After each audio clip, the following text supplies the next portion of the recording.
जय हिंद दोस्तों, कैसे हो आप सभी। मैं आशा करता हूँ आप सभी स्वस्थ होंगे, मस्त होंगे और आप लोगों की पढ़ाई बहुत अच्छी चल रही होगी। VPN institute of education channel में जो इंटरव्यू वाली सीरीज थी उसके अंदर आज मैं दूसरा इंटरव्यू लेके आया हूँ हमारे कृष्ण कुमार कनवड़िया जी का। तो चलिए अब इनसे बात करते हैं। तो सबसे पहले सर आप अपना परिचय दीजिए। नमस्कार दोस्तों, मेरा नाम कृष्ण कुमार है और ये जो नवीन जी है ये मेरे बैच के हैं, मेरे बैचमेट हैं। आज काफ़ी दिनों बाद इनसे मिलना हुआ तो इनसे आज बातचीत करेंगे थोड़ी। तो सर सबसे पहले मैं आपसे एक सवाल पूछना चाहता हूँ कि जो हमारे स्टूडेंट का सवाल भी है कि आपने जो राजस्थान पुलिस की तैयारी की वो किस प्रकार की और आपको इस तैयारी के दौरान कौन कौन सी समस्याओं का सामना करना पड़ा, थोड़ा विस्तार से बताइए सर। देखिए दोस्तों, सबसे पहले तो आपको अपना एक गोल फिक्स करना होता है। सबसे पहले तो आपको ये पता होना चाहिए कि आपको किस चीज़ की प्रिपरेशन करनी है और कैसे प्रिपरेशन करनी है। इस चीज़ का आपको सबसे महत्वपूर्ण ध्यान रखना होता है। तो जिस भी एग्ज़ाम की आपको प्रिपरेशन करनी है, सबसे पहले तो अपना गोल डिसाइड करें। उसके बाद में उसका महत्वपूर्ण जो बात होती है उसका सिलेबस जाने, तो उसके अंदर है क्या क्या, सिलेबस के अंदर क्या क्या चीज़ें हैं वो आपके पास होनी चाहिए। दरअसल वो क्या है, उसके अंदर देख के आपको पता चलना चाहिए कौन कौन से टॉपिक की अपन ने पढ़ लिया या आगे और कौन कौन से टॉपिक पढ़ना है। तो सबसे पहले अपना गोल फिक्स करें। जैसे आप नॉर्मल राजस्थान पुलिस की बात कर लें, अपन अपने विभाग से हैं तो विभाग की बात कर लेते हैं। तो जैसे राजस्थान पुलिस का आपको सिलेबस पता होना चाहिए दोस्तों सबसे पहले तो। और मेनली इस ये पिछली एग्ज़ाम से देखो ये सीईटी भी जुड़ गया है, तो सबसे पहले आपको सीईटी का भी पता होना चाहिए, क्योंकि आजकल राजस्थान के अंदर सीईटी का एग्ज़ाम भी क्लियर होना ज़रूरी है। उसके बाद में ही अपन किसी भी विभागीय परीक्षा की तैयारी आगे कर सकते हैं, उसका मेन पेपर दे सकते हैं। तो सबसे पहले आप सीईटी की प्रिपरेशन करें। सीईटी और जो अपने राजस्थान पुलिस है उसका लगभग सेम सिलेबस है, कोई ज़्यादा कुछ खास अंतर है नहीं। तो सेम सिलेबस में लगभग सेम चीज़ें हैं। वही राजस्थान जीके है, रीजनिंग है, हल्की फुल्की मैथ है और कंप्यूटर है। कंप्यूटर आजकल सब एग्ज़ामों में ज़रूरी हो गई है, तो ये तो होना ही चाहिए। और राजस्थान के अंदर बीच के अंदर भी ये जुड़ा था महिला बाल अपराध, वो शायद इस बार हटा दिया गया होगा या पता नहीं होगा, हमारे टाइम पर तो था। तो इसका भी आपको थोड़ा बहुत नॉलेज होना चाहिए। तो आपको सबसे पहले सिलेबस का पता होना चाहिए और कुछ किताबें हैं जो चुनिंदा आपको आपको पढ़नी चाहिए। और मतलब उनके अंदर काफ़ी डीप के अंदर कई चीज़ें दी हुई होती है, तो उनका भी आपको ज्ञान होना चाहिए।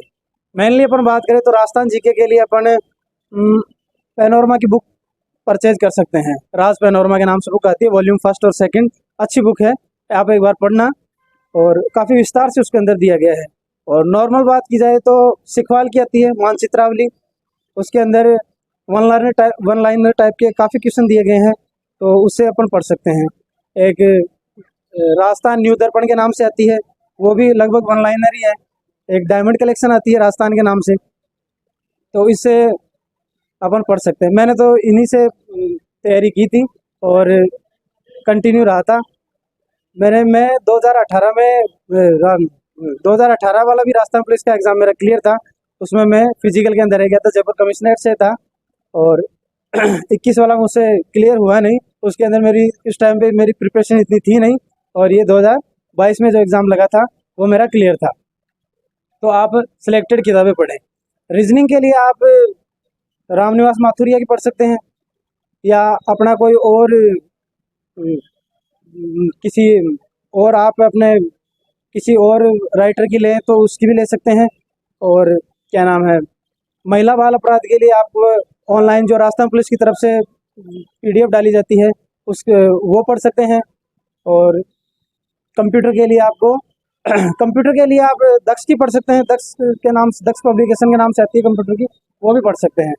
तो आप सिलेक्टेड किताबें पढ़ें, इधर उधर भटकने से बजाय है आप सिलेक्टेड किताबें पढ़ें। और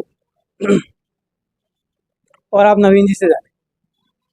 सर आपने बहुत अच्छा बताया और मुझे लगता है कि आपने सारी चीज़ें बता दी हमारे स्टूडेंटों की, किस तरह से प्रिपरेशन करनी चाहिए, कौन सी बुक्स पढ़नी चाहिए, सिलेबस पता होना चाहिए, कंटिन्यूसली हमें चीज़ें रखनी चाहिए। आपने सारी चीज़ें बताई।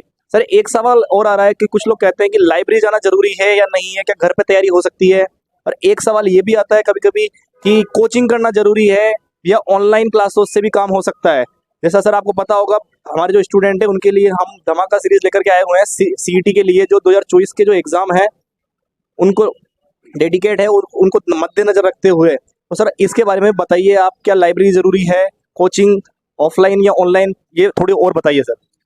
देखिए नवीन जी, ये कतई जरूरी नहीं है कि आप किसी भी एग्जाम को क्रैक करते हैं तो उसके लिए लाइब्रेरी जाना जरूरी नहीं है। किसी भी आदमी के अंदर कोई सफलता पानी है तो उसके अंदर उसका जुनून होना चाहिए, जज्बा होना चाहिए। पढ़ाई करने को तो व्यक्ति विशेष घर पे भी पढ़ सकता है, ऐसा कोई जरूरी नहीं है लाइब्रेरी जाएं। घर पे भी अच्छी पढ़ाई हो सकती है। माहौल थोड़ा स्वयं को बनाना पड़ता है, पढ़ाई का माहौल स्वयं को ही बनाना पड़ता है, और पढ़ने की ललक होनी चाहिए मन के अंदर, और कुछ करने का वो होना चाहिए। बाकी आप घर पे भी पढ़ सकते हैं, ऐसा कोई ज़रूरी नहीं है। कंटिन्यूस रहें किसी भी चीज़ में, मैं तो ये मानता हूँ, देखिए किसी भी चीज़ के अंदर कंटिन्यू होना ज़रूरी है, सही है। किसी भी चीज़ के अंदर कंटिन्यू रहना ज़रूरी है। आप कंटिन्यूस तैयारी करते रहें, पढ़ते रहें। आज आप मेहनत करते हैं तो उसकी सफलता आपको ज़रूर मिलेगी, ऐसी कोई बात नहीं है। बस आप कंटिन्यू रहिए किसी भी काम के अंदर। कोचिंग का बताइए, कोचिंग ऑफलाइन करनी चाहिए या फिर यूट्यूब पर जो हमारे पास कंटेंट अवेलेबल होता है इससे भी हमारी जॉब लग सकती है, इसके बारे में कुछ बताइए। देखिए सर, कोचिंग सबसे मेनली तो ये है जहाँ से आप जितना ज्ञान बटोर सकते हैं, वर्तमान समय में जहाँ से आप जितना ज्ञान बटोर सकते हैं वहाँ से उतना बटोर लीजिए। उसके बाद आपके स्वयं के ऊपर डिपेंड करता है आप कौन सी चीज़ें ऑब्जर्व करते हैं, कौन सी चीज़ें आप नेगलेक्ट करते हैं। आजकल ऑनलाइन का ज़माना है मेनली, तो ठीक है सर, ऑनलाइन का ज़माना है तो आप ऑनलाइन भी ये अपने कई कोर्स वगैरह आते हैं, जैसे नवीन सर ने ही चला रखा है। अब धमाका सीरीज चला है, शायद धमाका सीरीज चला रखी है इन्होंने, तो आप वो भी परचेज कर सकते हैं। ऐसा कोई ज़रूरी नहीं है आप ऑफलाइन ही पढ़ें, ऑनलाइन भी पढ़ सकते हैं सर आप। और सर धमाका सीरीज बिल्कुल फ्री रखी गई है हमने, तो जो बच्चा पढ़ना चाहता है वो धमाका सीरीज आराम से पढ़ सकता है, हमें कोई इशू नहीं है उसको। बिल्कुल बिल्कुल, आप पढ़िए और एक बार इनका चैनल भी सब्सक्राइब करें, देखें, जानें। आप एक बार उस चैनल का भी रिव्यू लें, और ऑनलाइन भी पढ़ सकते हैं आप, ऐसी कोई वो वाली बात नहीं है। ओके सर, आपसे बात करके अच्छा लगा, और मुझे उम्मीद है जो हमारे स्टूडेंट हैं उनको भी आप लोग काफ़ी आपकी जो बातें हैं वो गाइड करेगी।